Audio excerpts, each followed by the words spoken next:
warahmatullahi wabarakatuh. Ila hadratin Nabil Mustafa Rasulullah sallallahu alaihi wasallam wa ala alihi wa azwajihi wa dhurriyyatihi wa qarabatihi wa ahli baitihi wa ashabil kiram wa ila jami'il anbiya wal mursalin wal awliya wa syuhada wa salihin wa tabi'ina salihin ila yaumiddin,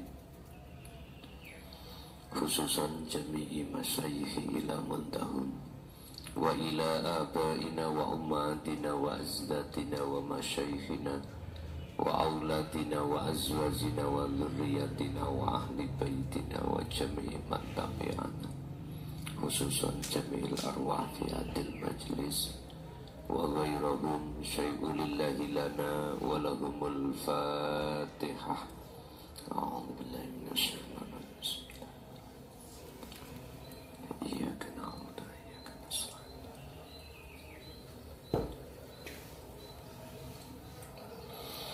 Bismillahirrahmanirrahim.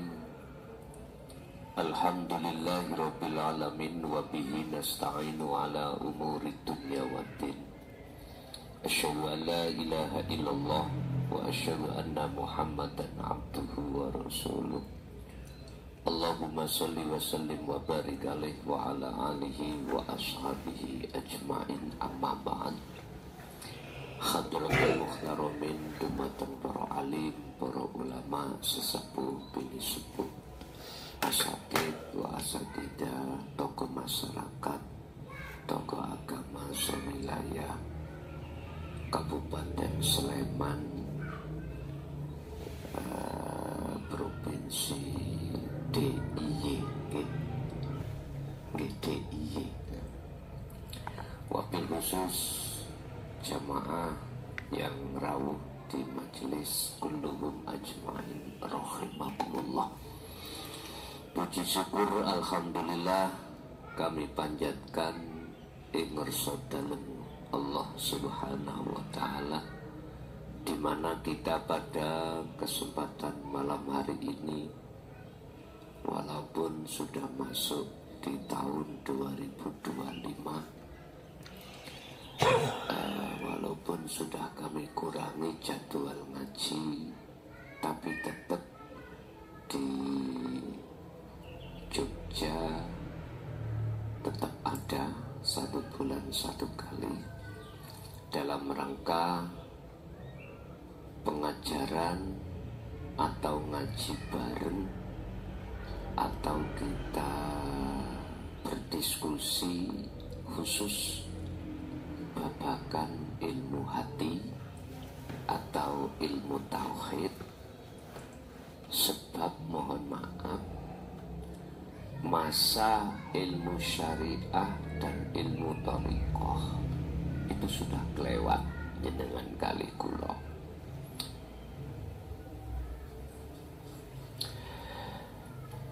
Masa kita belajar ilmu syariah dan thariqah itu sudah lewat sebetulnya. Masa ibtida, sanawi, aliyah, tak pun senes masa sampai tak bu? Senes. Jadi berhubung dulu tarbiyah kita belajar ilmu syariat dapatnya 40%, ya 40% aja. Sekarang kita sudah berumur rata-rata di atas 40. Nah, terus kalau di atas 40 ending arahnya kita kemana? Lah wangsul dong ibu, wangsul. Kalau kita lihat memakai umur Kanjeng Nabi niku pinten? 63, ada yang mengatakan 64. Tapi bukan berarti umur 30 ke bawah nggak boleh, enggak. Malah bagus.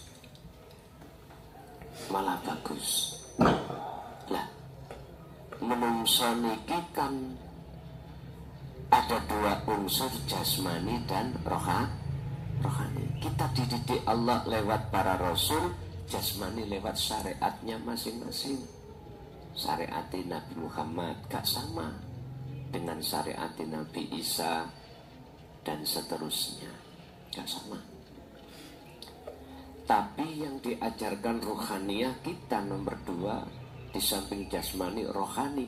Khusus rohani ini Allah ajarkan terhadap kita lewat para rasul, yang diteruskan sampai akhir zaman, tabi'ina solihin.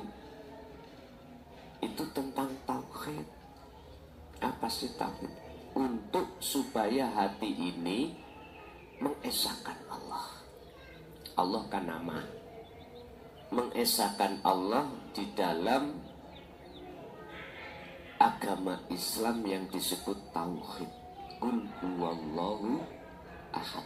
Mengesahkan Allah.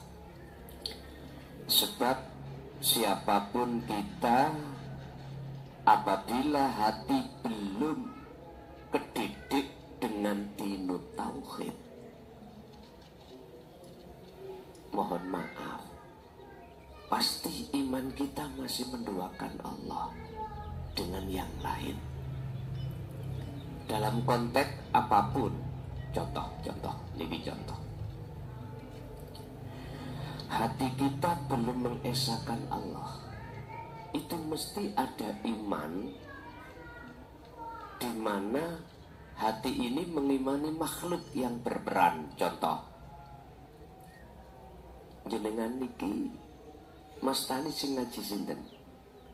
Mukhlason toh? Iya. Lah mukhlason makhluk sama mbek jenengan. Lah Allah dawuh dalam Al-Quran tentang makhluk selain Allah, ma siwallah malakum dzarraw wala naf'an. Makhluk itu diem seperti HP. Dan mboten ditutul. Nggih mboten bunyi. Allah juga begitu. Mukhlason iki nek mboten dilakokke Gusti Allah ngomong, ya ora iso omong. Berarti koyo-koyo seakan-akan mukhlason iku iso ngomong. Lah ngoten nggih. Padahal saged ngomong sebab diomongke Gusti. Lah itu kita tauhid enggak ada. Mesti sampean beriman, oh yang memberikan ngaji klason. Nah, inilah bukti kalau hati kita ada iman selain daripada Allah. Kita beriman yang menciptakan ma fis samawati wa ma fil ard, dunia dan langit, semua yang menciptakan adalah Allah.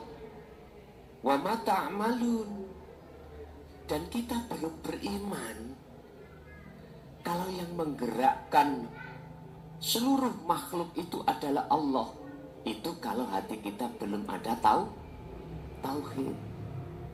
Ini loh Bapak Ibu yang membahayakan terhadap ruhaniyah kita tatkala ruhaniyah kita sudah dipaksa Allah untuk kembali dalam satu kematian yang disebut nazak. Ini bahayanya, bahaya. Sebab ngeten Allah dawuh, sing sapa wonge barang siapa saat di dunia mata hatinya belum bisa memandang semua Allah, atau mata hatinya masih buta, lah kok sudah kedatangan kematian, wa adulus sabila, di akhirat pun juga hati buta. Al-Isra 72 itu tadi. Ayo dinenmen ayat ini. Bahayanya kita hati yang belum dididik oleh dinut tauhid, terus akhirnya hati kita menjadi hati buta kepada Allah. Matis iman kita ada lain selain Allah. Itu tadi contohnya. Tapi kalau hati jenengan sudah dididik tauhid, hati sampan akan diajari Allah untuk tidak beriman kepada makhluk, bahwasanya makhluk itu tidak bisa memberikan manfaat atau menolak bahaya. Makhluk boten saged. Jikalau makhluk itu bisa memberikan manfaat atau menolak bahaya, iku mah seakan-akan. Akan tetapi sejatine, sesungguhnya yang bisa mendatangkan manfaat dan bisa menolong terhadap makhluk yang lain atau menolak mudarat, aslinya semua adalah Allah yang Maha Esa. Pundi Allah itu dalam diri jenengan. Untuk supaya kita bisa mengenal Allah di sisi zatnya, wujudnya, maka ada proses kita mengenal Allah. Nama sudah. Wong Islam, siapa nama Tuhanmu? Innallaha huwa rabbi wa rabbukum. Allah iku pangeranku. Ngaten. Sampai besok iku terus wak mudin tatkalane ditalkin mayit. Pak Mudin kan dawuh ngeten. Si fulan, nanti kamu didatangi malaikat loro, yaitu Mungkar dan Nakir. Ojo gemeter, ojo wedi, fulan, malaikat iku bakal takon pertama, marabbuka, sopo jenenge pangeranmu. Anggite saged jawab dengan mudah, Allahu Rabbi. Ngoten lho. Sakniki koyoke gampang. Lah ngoten nggih. Sebab wong mati iku Pak Bu, akhir hayat iki iku nyondong kebiasaane sebelum meninggal. Kebiasaane muring-muring. Nek mati ya muring. Muring. Nggih. Sampai tua muring-muring. Wedal sebelum kita itu meninggal kok ya sudah kenal terhadap Allah, tidak hanya nama, juga sifat, juga zat, juga wujudnya. Mesti qabla mautihim, qabla mautika bihusnil khatimah. Mesti. Bahkan malaikat iku arep takok niku sungkan. Ceritane siapa namanya Khalifah Sayyidina Umar sungkan arep takok karena sing ditakoki ngerti. Mengapa malaikat Mungkar Nakir kok yo takon, kok bertanya? Karena menunjukkan kita mayoritas umat manusia itu tidak tahu. Tahu namanya tok. Namanya tok Allah. Tapi susah kita menjawab Allah. Itu semuanya digabungkan atau dihubungkan dengan waktu kita di dunia. Imannya pada siapa? Kalau imannya masih pada makhluk, maka aku yakin susah untuk kita menjawab Allahu Rabbi. Susah. Tapi ketika saat di dunia iman sampai sudah betul-betul Allah yang ahad, ilahukum ilahu wahid, maka mboten angel ketika jenengan iki sakaratil maut mengucapkan la ilaha illallah. Dan atau ketika ditanya oleh malaikat Mungkar Nakir, jawab Allahu Rabbi. Iku gak angel, gak susah, karena sudah terbiasa. Pun malam hari ini kita mengenal Allah dari sifat. Yang jelas sifatnya Allah. Allah yang mana? Yang ahad nih lho Pak. Sebab Allah niku ngapunten, wonten Allah sing kawi, wonten Allah sing asli. Nah, mengke sampean paham. Allah kawi niku Allah-Allahan. Artinya perkara selain daripada hidup yang esa. Contoh saya tadi, jenengan kok ya beriman bahwasanya yang memberikan pendidikan tauhid ini kok yo makhluk mukhlason, maka mohon maaf, ini kalau disikapi dari kacamata tauhid, iman sampean kali kula niki masih cidro. Tahu cidro Pak nggih? Cidro niku cacat. Berarti ada iman selain Allah ahad, yaitu wujudnya klason. Sama dengan saya. Kok hatiku merasa bahwasanya munculnya ngaji ini kok songkok diri saya makhluk, maka saya ini kehukuman miturut tauhid saya telah menduakan Allah dengan diri saya. Dan atau saya menyamakan kedudukannya dengan Allah. Lewat apa? Sifat kuwasane menyampaikan, memberikan petunjuk. Padahal aslinya yang memberikan petunjuk ilmu ini cuman Allah. Dengan bukti apa? Jikalau Allah tidak ada di dalam dan di luar diri saya, wujudnya ahad itu, gak mungkin klason iku bisa menyampaikan ngaji malam hari ini. Sampai ngening hati. Tapi kalau dilihat dari kacamata hukum hukum umum syariat, jelas klason iku. Lah ngoten nggih? Jelas. Ya udah. Memang kita tahapnya seperti itu, Pak. Awaluddin ma'rifatullah. Artinya kita beragama untuk awalnya bisa menyampaikan makrifat pada Allah. Ya gak makrifat dulu. Ini proses-proses kita. Oke. Di dalam sifat Allah itu ada sifat wajib, sifat mohal, sifat jaiz. Ya. 3 sifat ini yang nanti kita bahas satu persatu.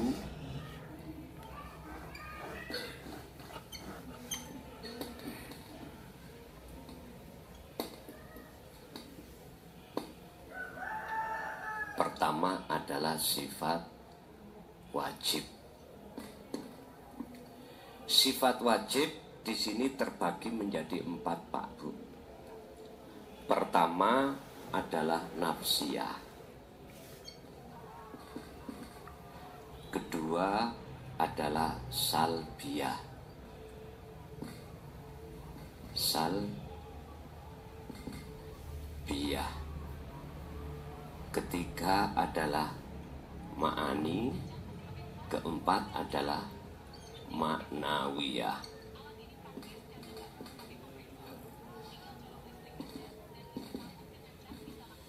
Sifat nafsiyah ada 1, sifat salbiyah ada 5, sifat ma'ani ada 7, sifat maknawiyah ada 7. Berarti berjumlah 7 tambah 7 14. 14 ditambah 5 ya 19 pas 20. Wujud, kidam, bakok, mukhalafatu dan seterusnya. Ikut biasa damal pujian-pujian ajeng sholat ya. Kemarin kita sudah membahas sifat nafsiyah, yaitu wujud. Sekarang malam hari ini kita akan membahas sifat salbiyah. Apa sih sifat nafsiyah itu? Sifat yang hanya dimiliki Allah. Di sini adalah wujud.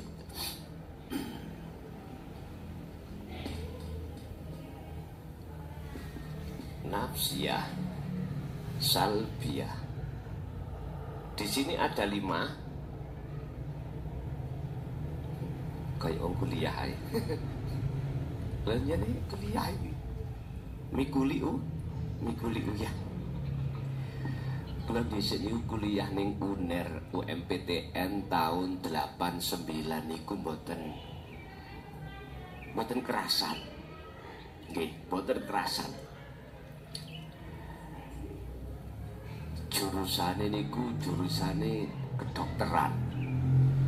Kula kuliah paling mboten 2 bulan keluar. Jaman semono kan larang sandang, larang pangan Bapak nggih. Gara-gara lucu, gara-gara nih. Kula mulai ibtidak sanawi aliyah itu mboten nate sekolah arek lanang gembul cah wedok sak ruangan mboten nate. Mboten nate. Lah tiba-tiba kuliah sak ruangan gembul cah wadon. Ini ku alasan kula dateng kangkang kula Dimyati niku. Kula alasan gak kerasan gara-gara hanya ada anak perempuan. Nggih, cewulu pokoknya Pak Bu, dulu cewulu. Ngoten niku digen pindah teng EN Surabaya. Nggih. Surabaya nggih ngoten, walaupun kuliah wonten arep wedoke, tapi kudungan. Lha iku lha ya padha wedoke to. Sak ruangan. Kalau dilokno nek kepingin awakmu sekolah gak wong wedoke nang kuburan, jare dilokno ngoten ambek Kang Mas. Pun akhire mboten kula tutukaken pun. Kula wis mondok wae ora usah kuliah. Ngoten. Pun salbiyah itu adalah sifat yang meniadakan sifat wajibnya Allah. Sifat yang meniadakan sifat wajibnya Allah. Itu disebut sifat salbiyah. Di dalam sifat salbiyah yang disebut sifat yang meniadakan sifat-sifat wajibnya Allah itu ada 5. Pertama, qidam.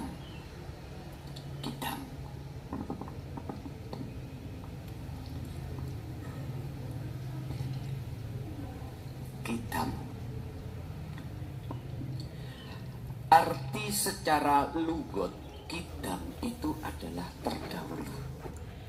Secara istilah Allah lebih dahulu daripada dunia dan seisinya.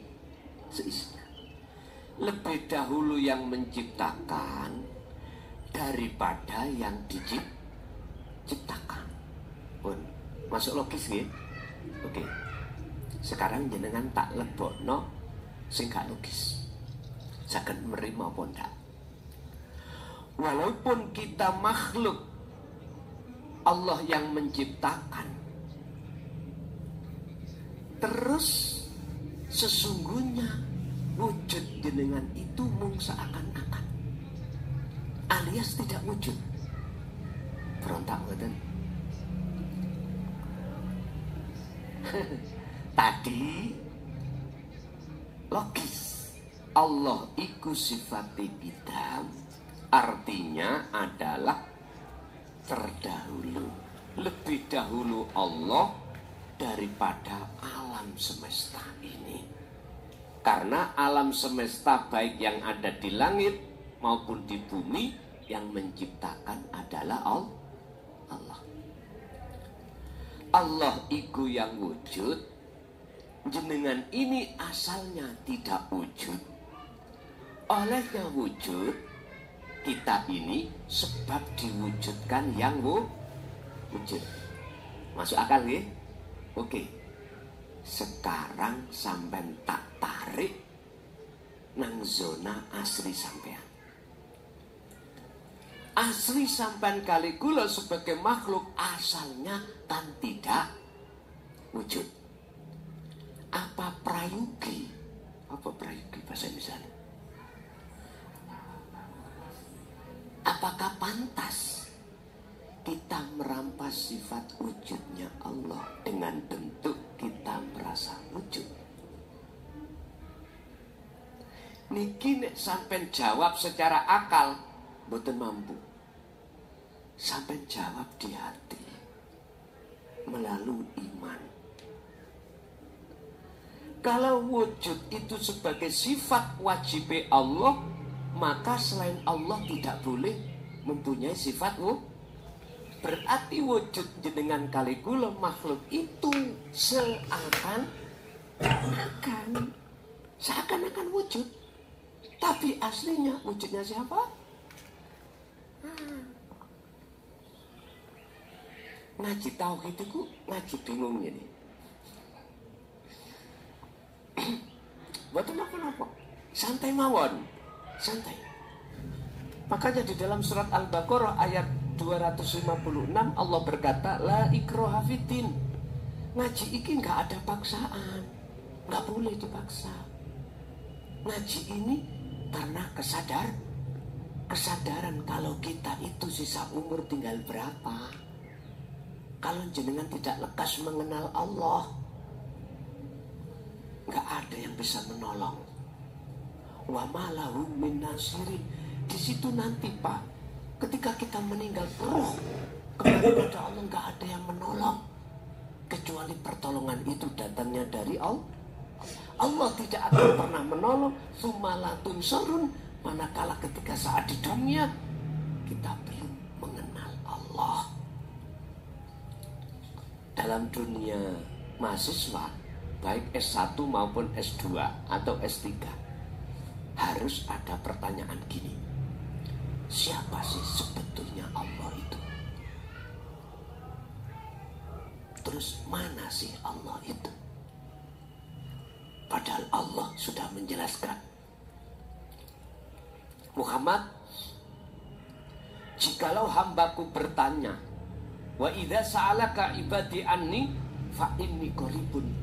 Jikalau hambaku bertanya tentang aku di mana? Jawaban Muhammad, aku ikut dekat. Wujudnya Allah bukan nama lo ya. Itu dekat Pak terhadap jenengan kalih kula. Tapi mengapa kita tiap hari tiap saat Allah terasa jauh? Ini sebab kita belum mengerti, belum mengenal, belum dididik, belum menerima petunjuk-petunjuk di dalam ajaran tauhid. Niki persoalannya. Walladzi arsala rasulahu bil huda wa dinil haq aidinut tauhid. Dialah Allah yang mengutus utusannya Muhammad ke dunia ini dengan membawa hidayah dan agama yang bertauhid. Itulah agama yang mendidik hati ruh manusia untuk mengesahkan pada Tuhannya. Ini.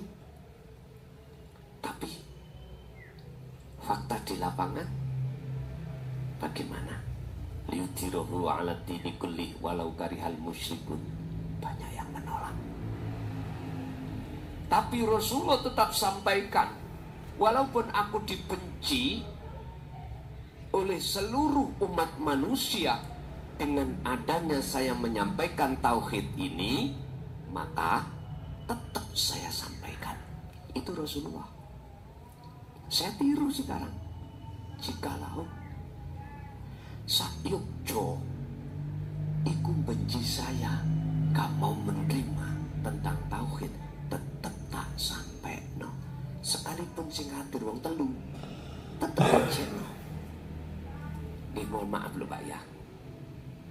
Walaupun mek wong telu gindil, tetap tak no. Niki. Dan ini menurut kami wajib difahami oleh seluruh umat manusia, terutama jenengan yang sudah rata-rata di atas umur 40 ke atas.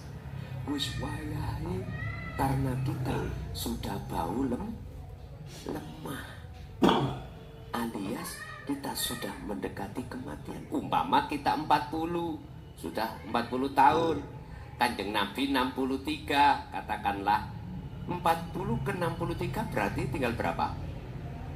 23. Terus lebih banyak mana waktu kita habiskan dulu untuk hati beriman selain yang esa? Sisanya tinggal berapa? Tapi kalau yakin di sini wonten sing 60 lho niki. Bapak-bapak ada yang bahkan mungkin 70. Nek kula sik 13. Nggih. Kula niki sampun meh swidak kula niki punan. Mun meh swidak. 59. 66 sekarang sudah oke. Pun wis sekarang kita tidak mempermasalahkan tinggal berapa sisa umur kita. Yang penting bagaimana kita untuk mulai hari ini wa ilaihil wasilah, mendekat dan bertemu Allah. Sifat kita kembali kepada materi kita. Kitab adalah dahulu. Dahulu itu ada di mana dalam diri sampean? Di roh. Menungso jasmani dan roha. Lebih dahulu mana roh dengan jasad? Roh. Al-A'raf 172 dasarnya. Ketika saat jasad ini Pak belum dijadikan Allah, roh niku sampun ditanya oleh Allah. Hirah, alastu birabbikum, betulkah aku Tuhanmu? Ji, betulkah kau besok tetap menyembah padaku? Ji, betulkah kau tetap sesuk mencintai, bercinta hanya padaku? Yuhibbukumullah. Ji, betulkah kau besok hanya beriman padaku di segala hal aspek apapun? Semua di dunia ini karena aku. Nggih. Jenengan jawab qalu bala syahid. Nggih. Kalau tanglet Bapak Ibu emut jenengan. Mboten emut. Karena apa kita enggak imut? Apa saja imut? Enggak ingat karena sampean pakai akal. Ini lho persoalan nih. Karena kita pakai akal. Akhirnya Allah ingatkan di dalam surat Al-A'raf ayat 172. Kalau kita dulu pernah janji dengan Allah. Setelah itu wa nafakhtu kutiukan, berarti roh iki tekane luwih dhisik terlebih dahulu daripada jasmani. Sebelum terciptanya jasmani, itu ruh itu sudah tercipta, sudah ada. Bahasa biologi nih, arek kuliahan, mohon maaf. Di dalam, mohon maaf, nutfah, mani, mohon maaf, Pak nggih, mohon maaf nggih. Di dalam mani itu ada sel, ribuan sel. Lah, ketika bopolan biung itu punya hajat, mohon maaf, ini Quran. Maka di situ sel itu akan ketemu telur. Namanya ovum mungkin. Dalam dunia kedokteran namanya ovum mungkin ya. Nanti selama 24 jam kalau tidak ketemu sel telur, tidak ovum yang dimaksud di dalam kandungan seorang biung ibu, maka sel ini meninggal kembali. Lah, kalau satu sudah ketemu, maka inilah yang dimaksud wanafahtu, dan kutiupkan rohku. Akhirnya kan berkembang Pak. Ibu yang hamil mesti tidak haid. Ayo, wonten nah di Jogja niki wonten tiang haid, wonten tiang hamil tapi haid. Wonten enten. Haid itu apa Pak? Darah kotor, darah penyakit. Allah sucikan kandungan sampai ini dari penyakit. Dari penyakit Allah sucikan. Karena proses pembuaian sel ini, atau boleh disebut Nur Muhammad atau ruh ini 40 hari menjadi darah yang gupal, 40 hari lagi menjadi daging, 40 hari lagi jumlah 120 hari ini akan terbentuklah yang namanya manusia. Dan Allah sempurnakan nanti selepas daripada itu. Loh, di situ sudah ada ruhnya. Iki gambaran, Pak. Gambaran. Kalau kita mengatakan sifat kidamnya Allah, dahulunya Allah, nggak bisa kita. Kapan ya? Lalu kita tidak tahu kapan dunia diciptakan. Karena kan kita kan belum ada, ya tak? Yang ada cuman Allah. Pun sekarang gini, Pak. Jenengan kita yang aslinya notabene itu aslinya tidak ada, kok yo kita merasa ada. Maka ingatlah wahai manusia, selama Anda merasa ada, maka sampai kapanpun Anda tidak tahu sebenarnya siapa yang ada. Jikalau jenengan ingin tahu siapa sebenarnya yang ada, kembalilah kita ke asal kita. Asal kita tidak ada. Ya inilah namanya wa inna ilaihi raji'un. Kalau bahasa saudaraku di Kejawen, sangkan parane dumati. Artinya apa, Pak? Dalam hati kita yang asalnya itu merasa kita ada, hilangkan. Faktulu anfusakum, hilangkan. Hilangkanlah rasa wujud kita sebagai makhluk ada ini, hilangkan. Dengan cara bagaimana? Nanti jenengan kalau sudah sifat itu sudah jenengan terima, nanti ada proses namanya uzlah atau kholwat. Jenengan ini nanti wajib untuk berkholwat dan berzikir. Dengan zikir itulah nanti jenengan akan melepaskan iman, rasa keakuan diri yang merasa ada. Kalau itu sudah jenengan laksanakan, ini jenengan disebut kembali kepada asal, maka nyatalah yang ada. Berarti nyatane yang ada setelah tiada yang merasa ada tadi. Hilangnya yang merasa ada. Sudah bingung ya?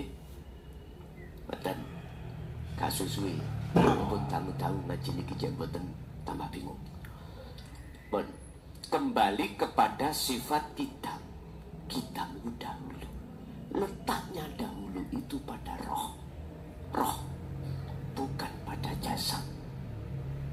Orang-orang banyak yang meyakini datangnya itu jasad dulu, kemudian roh. Ada dasarnya, ada. Bahasa wanafahtu, dan kutiukan rohku setelah jasad ini ada. Lah ngoten nggih? Mboten. Ayo aslinya.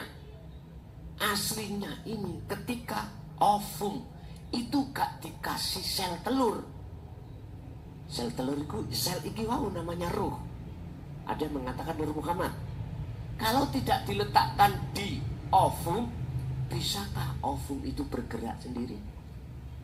Bisakah ovum membentuk bayi? Secara logika tidak. Tidak. Jadi pemahaman sifat kidam itu pada diri jenengan terletak pada ruh. Siapa sih ruh itu? Konteks sampean Kaligula sekarang masih mengatakan ruh itu makhluk. Ini prosesnya nggak apa-apa. Nanti konteks kita nanti kalau sudah betul-betul dikatakan sudah bertemu Allah, ruh itu sudah tiada. Tinggal sejatine urip nanti. Roh, nama roh itu sudah tiada. Nggih, terus suwun. Jare sawangane kabeh ngedep jajan, kelason gak medhep blas. Matur suwun, matur suwun. Boten, nggih boten saged lah kula ngeten mengki mawon. Nggih matur suwun. Bapak Ibu hadirin, sekarang jenengan tak ajak nangone kefahaman secara tauhid, boten secara akal. Secara hakikat, aslinya hakikat itu. Kalau syariat itu seakan-akan. Sampean tak ajak memahami dari sisi aslinya. Aslinya yang datang terlebih dulu bukan jasmani tetapi rohani. Ini bab masalah wujud, masalah hitam. Sekarang dikembalikan pada Allah. Aslinya sebelum datangnya dunia seisinya itu ada yang lebih datang terlebih dulu, yang disebut Allah. Maksudnya siapa? Hidup. Bahasa dulur-dulur saya disebut Nur Muhammad. Sebab jikalau tidak ada Nur Muhammad, dunia dan seisinya tidak akan pernah wujud. Jikalau tidak ada sel telur, sel tadi loh, sel yang ada di mani, tak mungkin akan terjadi anak. Paham ya? Iki secara logika, ya, secara logika, secara syar'i. Tapi secara hakiki, pun dianggap, jangan dianggap sel itu adalah roh. Nanti. Sekarang sih, kalau ini titik urusan bingung, jadi kayak ini bingung. Tapi kita prosesnya adalah di situ dulu, gak ada masalah. Wong belajar bahasa Inggris, kawitan mesti bingung. Tapi kok terus gelem belajar memahami, bingungnya mesti hilang, akhirnya paham. Sawan. Wong kula biyen nek dipelajari bahasa Inggris waktu SMP niku Pak nggih, sanawi. Tak dongakno guruku bahasa Inggris mencret kok. Cek mboten dugi, ngoten. Masalahe kula mboten suka bahasa Inggris, ngoten. Wis akibate nggih. Sekarang ya boleh orang ngerti, ngoten. Menyesal di kemudian hari. Niki mulai kursus meleh. Pun kalau kita mengangen-angen kitab itu pada diri Allah yang mana? Yon sewu, sampeyan tingali mriki. Niki kitab Allah. Yang sering kusebut urip. Dan ini ada di dalam dan di luar diri jenengan. Karena ini jenengan bisa datang ke sini. Karena esa ini jenengan bisa melihat, mendengar, berucap, bernafas, bergerak dan lain sebagainya. Sekarang bagaimana caranya ketika jenengan sebelum sedang menjalankan aktivitas, hati sampai sudah koneksi, sambung terhadap ini. Mungkin ini kok panas, ini apa sih panas tiba-tiba AC-nya belum dinyalakan. Berarti mboten kula tok nggih angka wau njenengan barang. Oh nggih, alhamdulillah. Pun berikutnya kita bakok secara lugat kekal. Kekal itu tidak berubah. Sedangkan kita manusia akan mati, akan berubah. Kecil berubah menjadi agak besar, dewasa ini wah kalau dilihat itu sedep Pak nih. Waktu dewasa nih gitu, waktu SMA dan sebagainya sedep. Tapi coba kalau sudah tua, ya, kok berubah? Ini menunjukkan bahwasannya kita manusia tidak punya sifat bakok, tidak punya. Yang memiliki bakok adalah Terus gini, kalau kita bicara Allah hidup, maklum. Sekarang bagaimana bakoknya Allah di dalam diri jenengan? Letak di mana? Tetap di roh. Roh iku gak pernah mati, Pak. Sing mati ku jasmani.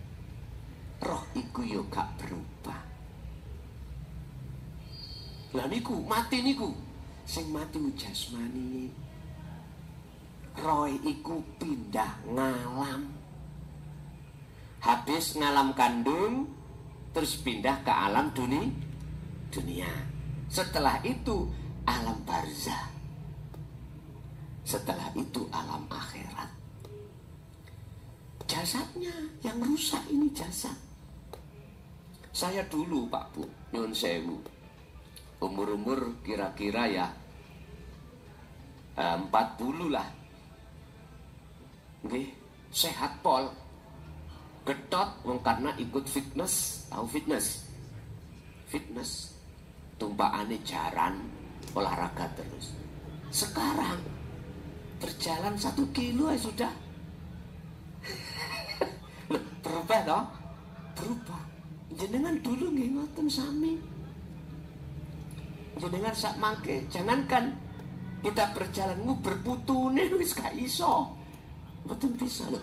Perubahan-perubahan itu menunjukkan bahwasannya kita manusia jasmani ini tidak punya sifat bakok atau kekal. Udah. Nah, kekekalan Allah itu ada pada diri panjenengan. Di mana letaknya? Di ruh. Ruh ini tidak berubah, artinya tidak mati. Cuman bahasa syariat, ketika jasmani itu dikubur, Allah mengembalikan ruh ke jasad untuk ditanya tentang masalah marabbuka, manabiyuka, mangkiblatuka, dan seterusnya. Nyun sewu, kalau takok bapak ibu jenengan nek waktu sare, waktu tidur, eling garwa, eling anak mboten? Mboten nggih? Begitulah mati niku. Begitulah mati itu. Terus jenengan ujuk-ujuk bangun langun lah.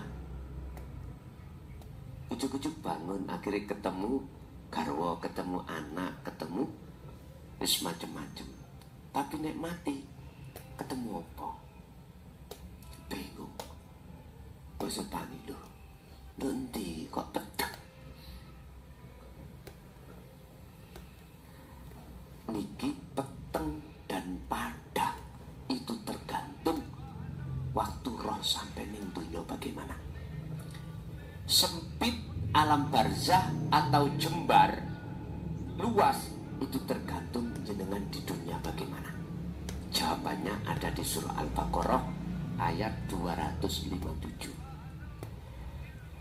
Allahu waliyul ladina amanu yukhrijuhum minadh-dhulumati ilan nur. Kalau ning dunya ati sampean iku wis ketemu Allah wujude. Sudah kenal Allah dalam konteks zatnya, wujudnya.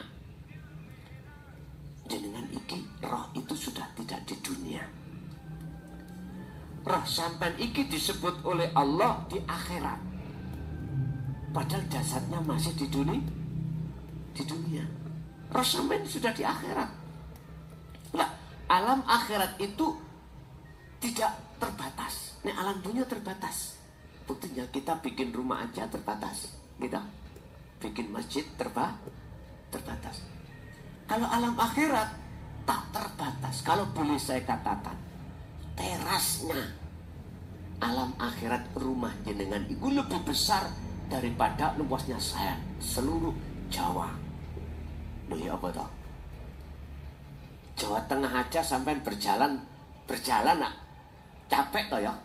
Sak Jawa itu sik luas terasi rumah sampai di akhir tak terbatas. Siapa mereka? Miturut surat Al-Baqarah ayat 257 di pasal pertama, adalah mereka saat di dunia imannya, hatinya itu sudah pada Allah yang Ahad. Yang dijadikan sebagai penolong hanyalah Allah. Yang bisa menolong hanyalah Allah. Yang bisa memberikan manfaat hanyalah Allah. Iman sampai sudah di situ. Nah, iman yang ada di situ itu berarti menunjukkan iman sampai sudah ihsan, sudah benar, sudah tidak belontang-belontang lagi, tidak kecampuran iman yang klason. Wis mboten dan iman sampai hanya pada Allah yang Ahad, yang Esa tadi. Itu. Bagaimana kondisinya? Yukhrijuhum minadz-dzulumati ilan nur. Ketemu nih cahaya padang jembar. Tapi bagaimana mereka yang tidak ada di situ? Pasal yang kedua dalam ayat itu, walladzina kafaru awliya'uhumut taghut. Sedangkan mereka yang mengingkari daripada bertemu terhadap Allah, artinya menjadikan selain Allah sebagai penolongnya, yukhrijunahum minan nuri ila dzulumat. Endingnya, natijahnya, akhirnya dia itu menempati tempat yang sempit atau yang gelap gulita. Jadi orang yang meninggal, kok ya dia itu masuk golongan nomor 2 ini, dia seakan tidur terus dibangunkan Allah. Bingung, kok gelap? Bingung, kok gelap? Ya sudah, itu tanda su'ul khotimah. Na'udzubillah min dzalik. Semoga-moga kita semuanya digolongkan Allah golongan yang pertama, tidak golongan yang kedua, sama anak untuk kita ila yaumiddin. Allahumma amin. Ya gak cukup amin toh Pak. Harus hati menerima ajaran ini dan mengamalkan. Lah sampean misalnya ning ngarep ana daharan, muga-muga jenengan wareg, amin. Tapi gak dicandak makanane. Saged wareg, saged kenyang, mboten. Ya harus dimakanlah itu. Monggo didahar Pak, monggo didahar Bu ya, monggo. Bun. Tapi kebakoan Allah itu terletak pada ruh, tidak di jasad. Bun. Untuk berikutnya yang ketiga, tadi 2 bakok.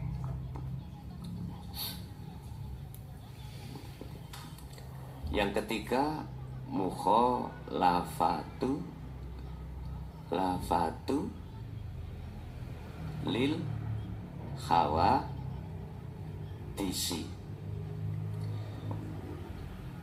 Berbeda dengan makhluk.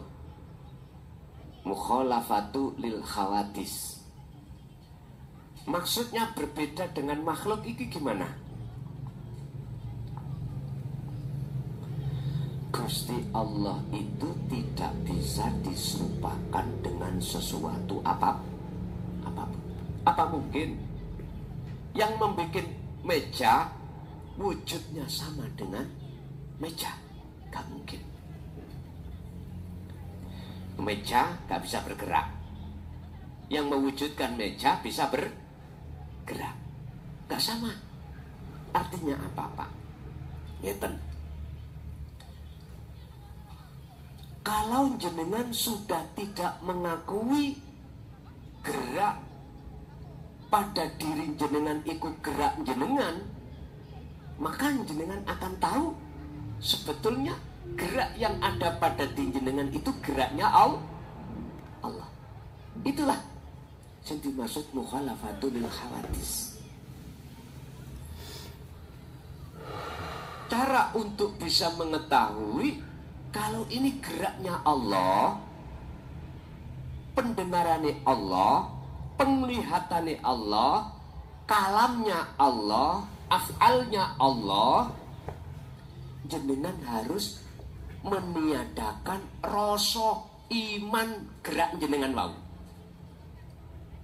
Justru kedah sampean akukan dalam hati semua itu milik Allah. Inna sholati wa nusuki wa mahyaya wa mamati iku lillahi rabbil, milik Allah. Allah wallahu khalaqakum wa ma ta'malun. Semua makhluk iku yang menciptakan Allah. Wa ma ta'malun, dan apa gerakan yang muncul dari makhluk itu bersumber dari geraknya Allah. Sederhananya, jenengan iso gerak sebab digerakne dening Gusti. Berarti jenengan gak punya hak ngaku-ngaku bisa gerak sendiri. Justru gerak yang ada pada diri jenengan hakikate asli nih gerak Gusti. Kalau jenengan sudah ada di situ, maka jenengan paham maksud mukhalafatul khawatis. Nyun sewu, saiki sifat mukhalafatul khawatis itu ada di diri kita manusia di mana? Tetap roh. Umpama jenengan roe mboten wonten saged tugi mriki. Mboten saged nggih? Mboten saged. Niki berarti obai jasad iku asli nata iju husnil ahwal, bersumber dari gerak roh. Ketahuilah, sesungguhnya roh iku laksana seperti raja. Jasmani, semua anggota jasmani itu laksana seperti prajurit. Geraknya prajurit kemanapun dia atas dasar perintah dari raja. Kalau rajanya dolim, mesti menyuruh prajuritnya berbuat dolim. Jikalau presidennya itu taat atau tidak dolim, pasti bawahan gak berani dolim, gak berani, karena perintah bawahan itu dari atasan. Berarti gerak jasad aslinya itu gerak ruh. Ini kalau dikembalikan pada individu kita. Gerak dunia saisine makhluk itu gerai sak temene gerai Gusti Allah. Berhubung kita merasa kita yang bergerak makhluk inilah Bapak Ibu, akhirnya kita tidak tahu dan tidak memahami sifat mukhalafatul khawatis. Kalau Allah itu beda dengan makhluknya. Selama kita masih merasa bisa bergerak, selama itu kita tidak akan tahu sebenarnya geraknya siapa ini. Kalau kita sudah tidak tahu ini geraknya siapa yang memiliki, itu otomatis disebut dengan hati yang buta. Kembali pada surat Al-Isra 72 tadi. Mumpun ngantos sampean kali kula ning donya iki sampak sedo posisi hati masih buta dateng Gusti Allah. Berikutnya yang nomor 4, qiyamuhu binaf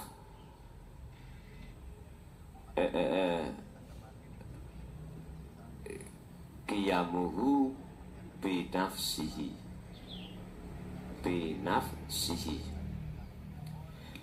Artinya Allah berdiri sendiri.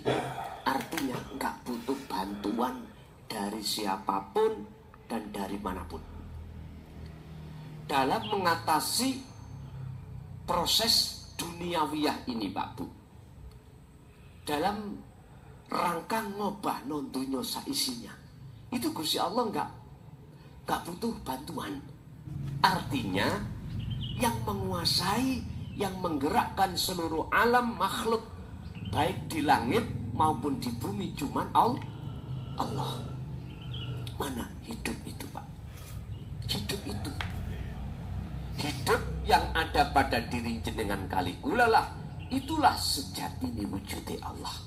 Tanpa itu tak akan manusia itu bisa apa-apa. Tanpa itu tumbuh-tumbuhan tak akan bisa hidup. Tanpa itu malaikat tak akan bisa mencabut nyawa. Tanpa itu malaikat tak akan bisa berbuat apa-apa. Tanpa itu hewan-hewan tak akan bisa makan apa-apa. Diem seperti patung ya tadi. Ya wis. Gosok niki. Penggosok sampak bisu. Nek gak sampean sentuh, ya meneng dia. Inilah sifat kita sebagai manusia. Aslinya gini. Aslinya begini. Lah, olehnya yang namanya gosok itu bisa berjalan kemana-kemana. Itu hanya hidup. Nyun sewu, di dalam syariat dulu jenengan kan ada rukun iman jumlahnya 6. Amantu billahi wa malaikatihi wa kutubihi wa rusulihi dan seterusnya. Sekarang kita ngambil malaikat. Sampai kan disuruh iman adanya malaikat. Oke, secara syar'i sah. Dan malaikat itu ada tugas masing-masing. Tugasnya adalah ada yang mencabut nyawa, Israel, ya. Ada yang menyampaikan wahyu, Jibril. Ada yang menjaga surga, Kang Ridwan, ya. Terus menjaga neraka, Kang Malik, ya dah. Wis. Nyun sewu. Sekarang kalau takok nang ati sampean. Mpun dijawab. Jawab ning ati, mpun dijawab ning lesan. Kira-kira malaikat iku tanpa ada uripe Allah saged ta njabut nyawa. Ngene-ngene. Satu. Nomor 2, satu sisi makhluk siapapun gak punya hak untuk bisa bergerak. Geraknya sebab digerakkan oleh Allah. Disinilah Pak makna mukhalafat qiyamuhu binafsihi. Berdiri sendiri, berkuasa sendiri. Muncul malaikat sebagai pencabut nyawa. Iku seakan-akan aslinya yang nyabut ya Gusti Allah sendiri. Ini miturut tauhid. Kalau miturut syariat ya malaikat. Karena syariat itu memandang makhluknya. Miturut syariat sing ngaji mukhlason. Hakikatnya, aslinya, tauhidnya, keesaannya Allah. Tanpa Allah kehendaki untuk berkalam, ya mukhlason bisu. Itu ora iso omong. Inilah Pak proses pembelajaran seperti itu. Hati sedikit demi sedikit nanti bisa akan paham. Terus sifat qiyamuhu binafsihi. Allah itu terletak pada diri kita bagaimana. Ya dan jenengan sedaya pernah ngalami dadi bayi nggih? Pernah nggih?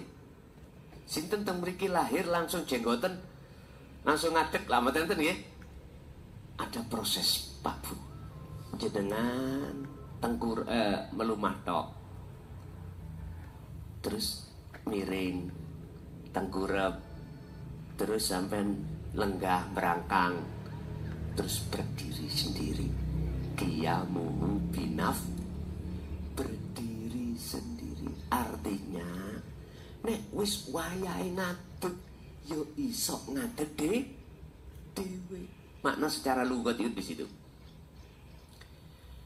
Hewan yang lahir hari ini dengan hewan yang lahir hari esok beda juga. Intinya berdiri sendiri. Jenengan ngoten. Yang lahir hari ini kapan waktunya bisa berdiri? Berdiri sendiri. Nanti seiring berjalannya proses itu. Mengapa antara hewan dengan kita nggak sama? Kalau kita berdirinya lama banget, berbulan-bulan bahkan 2 tahun. Kalau hewan kok gak usah ngenteni bulanan Pak. Kucing ketika lahir pun gak usah ngenteni besok isok jalan, sudah berdiri sendiri. Pedet, tahu pedet nggih? Anak sapi. Mengapa kita sebagai manusia kok gak bisa langsung? Jawabannya karena di dunia ini bukan alam sampean. Negeri manusia itu akhirat, Pak. Ini negeri ini kadal, ulo, dunia niki. Ngoten lho. Makanya jenengan adaptasi dulu. Adaptasi itu lama. Makanya kita tidak bisa langsung berdiri, ndak. Melumah dulu lama. Nising ya sampai melumah. Lah ngoten nggih. Sampai apapun aktivitas melumah, nangis melumah, nanti miring, ini tengkurap dan seterusnya. Bapak Ibu, berarti semua apa yang terjadi pada diri makhluk baik, makhluk manusia, malaikat, nafsu, iblis, jin, tumbuh-tumbuhan, hewan, semuanya itu yang berkuasa, yang memiliki gerak itu hanyalah Allah. Sekarang Allah iku esakno.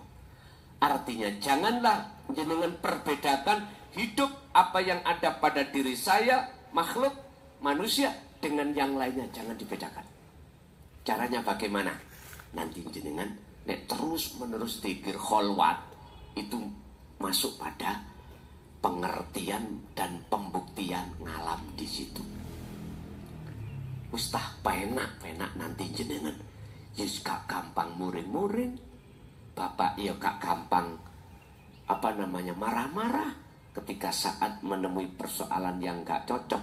Ibu ya gak gampang muring-muring sama anak, sama suami tatkala mendapatkan sesuatu yang tidak cocok. Hati mesti sabar. Karena apa? Innallaha ma'as-sabirin. Allah beserta hati orang-orang yang sabar. Orang itu akan sabar manakala hatinya selalu melihat, memandang, dan menetapkan semua karena Allah.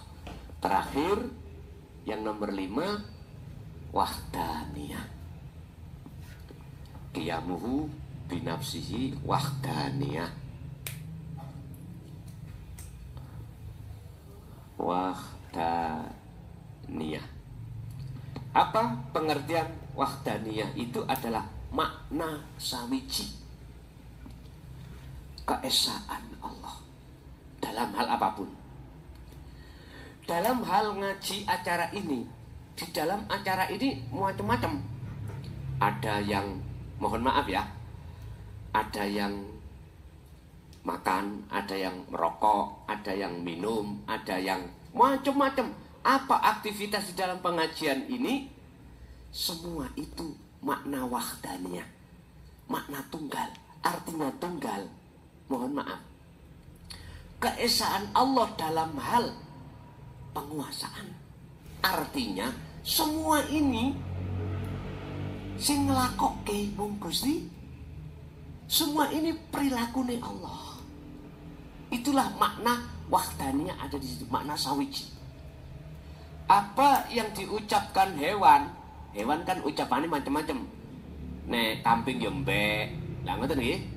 Kalau pus yo meong. Kalau jenengan wis wae bahasane. Loh, itu semuanya adalah kalami Allah. Hati sampean kalau sudah betul-betul dikatakan bertemu Allah, sudah nggak ada bedanya antara mbek dengan meong, atau bahasa sampai nggak ada bedanya, atau bahasa angin, bahasa air, kena ombak, sama. Semua itu kalamullah. Semuanya itu makna sawiji. Artinya sumber hanya dari Allah. Sumber semua apapun yang terjadi di dunia itu sumbernya hanya dari hidup.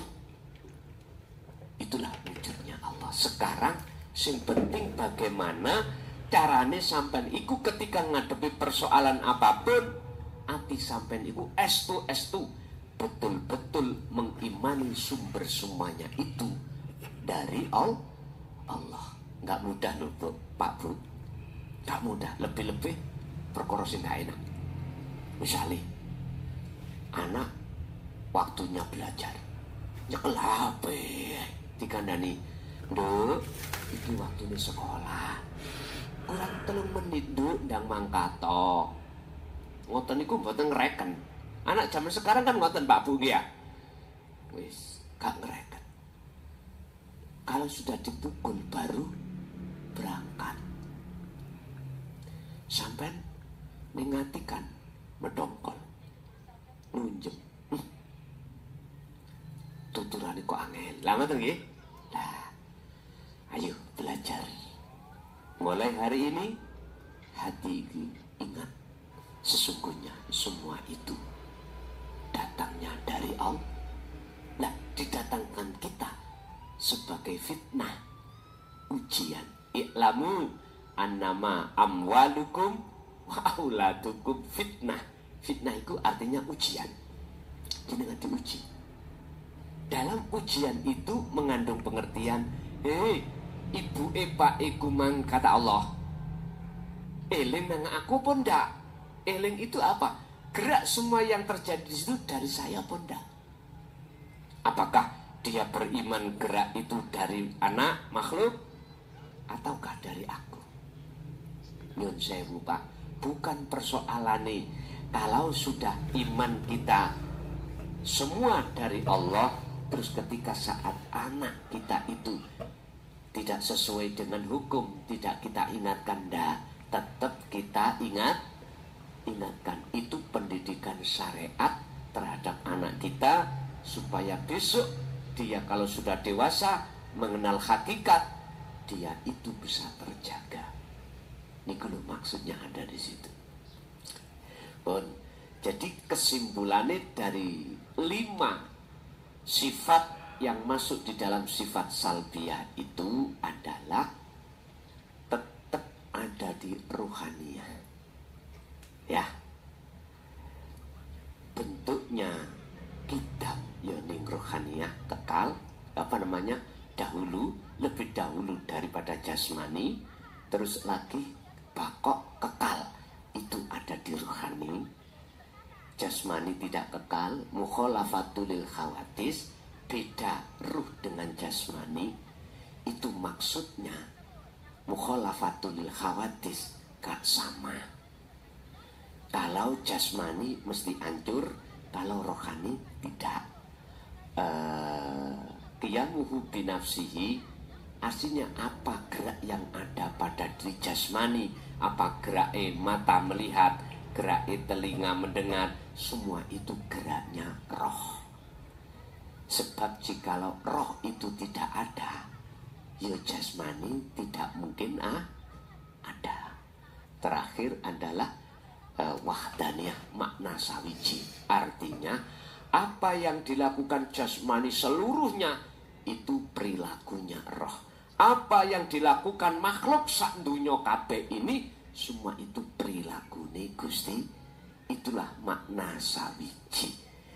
Itu namanya akad. Sampai harus bisa masuk di sini. Carane sampai harus sering ati iku sadar yang sak temene kabeh sumbere sangka Gusti Allah. Oke, Bapak Ibu hadirin, sebagai pemberitahuan aja bahwasanya untuk tahun 2025 kami WA telepon sudah kututup, tidak bisa konsultasi kecuali pengurus di daerah masing-masing. Iki sing mboten tasik kula paringi akses. Dan jamaah di YouTube yang belum tersimpan di dalam HP saya mesti bisa.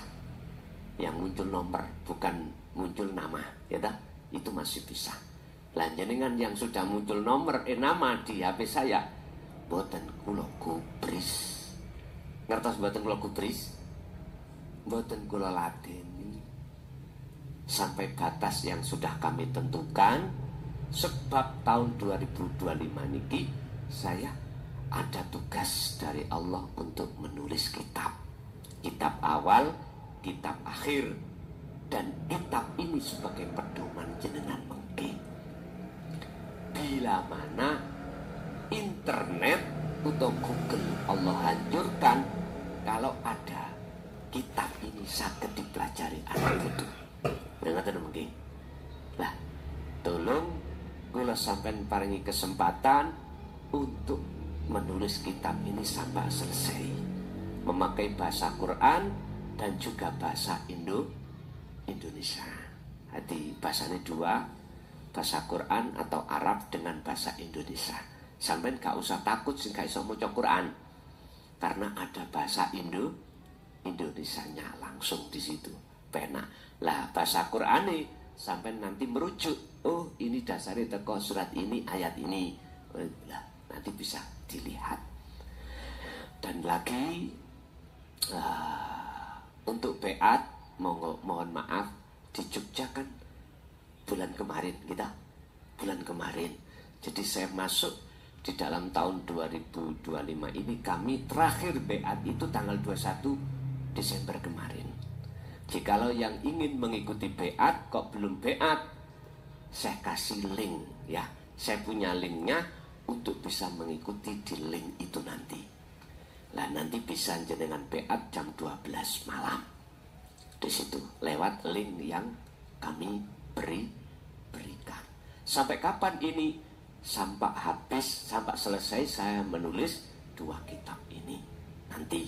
Ya dah. Kalau sudah selesai, barulah saya menerima pengajian di luar. Sementara sudah saya tutup, Bu. Jadi mboten saged jamaah yang minta waktu untuk ngaji dalam rangka acara khitan atau walimah apapun, acara apapun, sudah gak bisa kami. Sudah kami tutup. Batasnya itu kami sudah September kemarin itu. 2024 jamaah yang inden 2025, berhubung saya terimanya pada saat masih 2024, saya terima itu sampai September. Habis September pun habis sudah. Lah ini yang undangan yang harus kami selesaikan sampai September. Lah berhubung sudah masuk tahun 2025, kami telah menyetop terhadap siapapun yang ingin ada hajat acara bla bla bla. Mohon maaf kami tidak bisa mendatangi karena repot menulis kitab. Jadi saya kesini tak bawa bukunya, tak tulis. Tadi mancing juga begitu. Tadi mancing sama. Jadi muncul ayat ini, tak bawa, tak tulis gitu.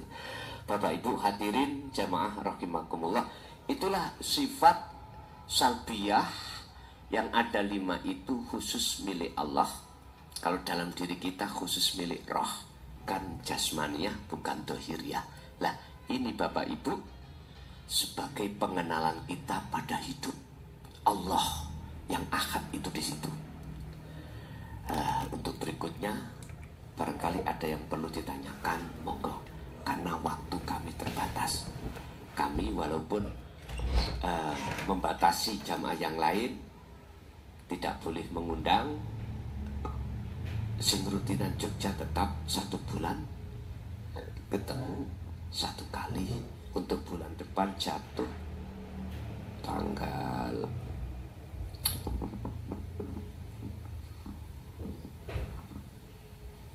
Februari 21, jatuh pada 21 hari Jumat. Boleh sampai minta tanggal 20-nya bagaimana? Sakerso 20-21. Sebab biasanya saya 1 hari sebelumnya sudah ada di sini Pak Bu. Begitu. Biasanya Jumat ya kita istiqomah Jumat gitu aja. Berarti jatuh tanggal 21, kecuali nanti Ramadan bulan 3, mohon maaf tak trekno dulu Ramadan.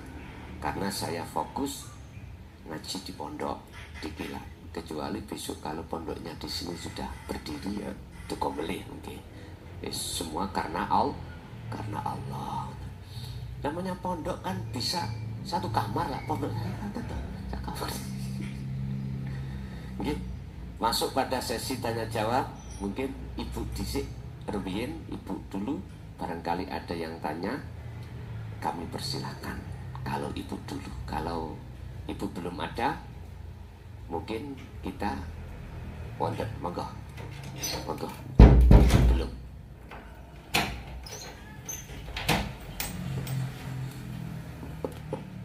Assalamualaikum warahmatullahi wabarakatuh.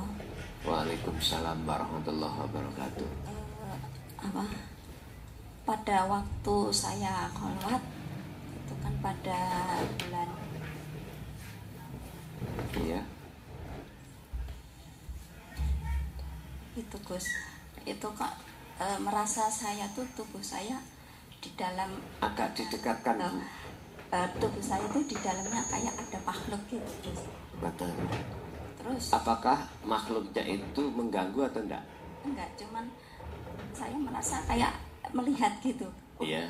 Saya duduk, makhluk itu juga duduk. Ikut gitu. duduk. Ya. Terus pertanyaannya, apakah itu benar adanya? Apa cuman halusinasi saya aja? Ngoten, Terus nggih. seandainya itu ada, niku sinten ngoten. Ngoten nggih. Assalamualaikum Nggih. warahmatullahi Sampun. Nggih. Ketika si Salik iku wong sing suluk atau orang yang ngambah dalan nuju nang Allah. Ya tak? Atau seseorang yang kholwat itu melakukan zikir yang tujuannya apa? Wabtagu ilaihil wasilata wajahidu fisabilihi, mendekat dan bertemu Allah. Maka Allah di situ menyiapkan namanya warid. Siapa warid itu? Warid adalah salah satu makhluk malaikat Allah yang Allah utus masuk di jagatnya ruh, bukan jagat jasmani loh nggih. Jagatnya hati atau ruh yang bertujuan adalah mengusir nafsu. Sebab olehnya kita tidak bisa bertemu Allah itu dihalang-halangi oleh hawa nafsu. Putusi hawa nafsu. Nafsu. Nun faksin. Iku nafsu. Hurufnya nun faksin. Nafsu. Artinya diri. Diri siapa? Disebut nafsu sing ngalang-halangi hati sampai datang Allah ketika saat diri itu ngaku ingsun makhluk. Contoh saya, dalam hati saya merasa diri ingsun klason iki yang bisa ngaji. Berarti miturut hatiku sumber ngaji dari makhluk mukhlason. Nah, inilah nafsu sebetulnya itu. Di dalam hati ada rasa keakuan diri kita makhluk yang melakukan, yang bisa melakukan, berarti itu nafsu.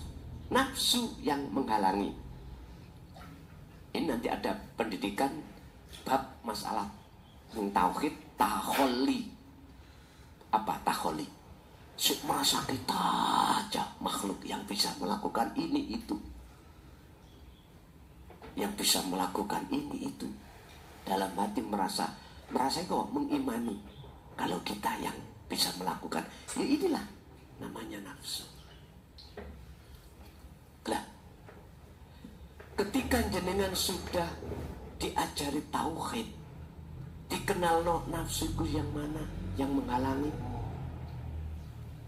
dikenal no namanya Tuhan jenengan Allah, sifatnya bagaimana, terus diajarkanlah jenengan itu sudah tentang masalah khalwat dzikir, bagaimana untuk bisa untuk mendekat dan bertemu Allah. Akhirnya jenengan lampahi seret, namanya uzlah khalwat meditasi itu, untuk membuka kolbu hati jenengan dari penghalang-penghalang yang disebut nafsu. Lah, nafsu menghalangi kita lewat yastakhibunal hayatad dunya. Apa? Kesenangan kehidupan dunia dilebokno ning ati. Akhirnya mesti kita ngaku-ngaku. Kalau si A yang melakukan, kita mesti beriman si A makhluk yang bisa melakukan. Nah, itu. Nah, inilah nafsu yang Allah usir dari negarane ati jenengan. Otomatis Gusti Allah ngutus malaikat yang disebut warid masuk di dalam hati jenengan untuk ngusir itu. Visi dan misinya warid adalah pertama membimbing jenengan nuntun, apa sih misalnya nuntun perjalanan ilmu supaya paham, nuntun perjalanan hati supaya bisa sampai pada Allah. Visinya lah, misinya mengusir penghalang tadi. Jadi bisa jadi itu adalah warid. Sampai tanya siapakah itu warid? Lah warid Allah perintahkan karena si hamba iku wirid. Wirid iku zikir dalam waktu kholwat atau uzlah itu tadi. Uzlah niku kan pengertiannya, kholwat itu kan pengertiannya hati kita tinggalkan selain Allah dan menuju bertemu Allah. Ini definisi takrif daripada uzlah atau kholwat. Nah terus apa yang dibaca, apa yang diwirid adalah zikir. Ketika itu terus sampai lakukan, maka Allah menurunkan warid. Nah, warid itu membawa nur, namanya nur makrifat. Bukan Mbak Nur loh, nur makrifat. Bukan Cak Nur, nur makrifat, cahaya makrifat pada Allah untuk mengusir kegelapannya hati tadi. Kalau itu nanti jenengan misalkan ya, umpama temeriku terjadi dialog jenengan sama dia, itu kan masih ada dua toh. Ini proses menunjukkan bahwasannya jenengan ini belum ketemu Allah, masih ketemu utusannya Gusti Allah. Padahal ending sampean, tujuan sampean iki kholwat adalah bertemu Allah. Nanti ada tanda-tanda bertemu Allah itu bagaimana? Ada di situ. Lah sekarang jenengan terus menerus tugasnya adalah kholwat, wiridnya adalah zikir. Yang dimaksud di situ adalah la ilaha illa anta, maksudnya sirul asrar. Zikir yang tanpa ada ucapan, tanpa menyebut nama, tapi su'aun basirah. Hati jenengan merasakan kehadiran Allah wujudnya, yaitu urip yang segala-galanya. Dengan sampai dorong dengan zikir sir yang muncul dari la ilaha illallah. Jadi dalam hati keluar masuk, hati menyebut asma Allah, Allah, Allah, sambil hati jenengan merasakan kehadiran Allah wujudnya hidup itu. Lanjut. Monggo kita tutup sarana doa. Mudah-mudahan semua apa yang menjadikan kehendak jenengan secara manusiawiah menjadi kehendak dari Allah Subhanahu wa taala. Ilmu apa yang telah Allah berikan segalanya menjadi ilmu yang bermanfaat dan barokah fid dunya wa dunya wal akhirah. Lahumul Fatihah.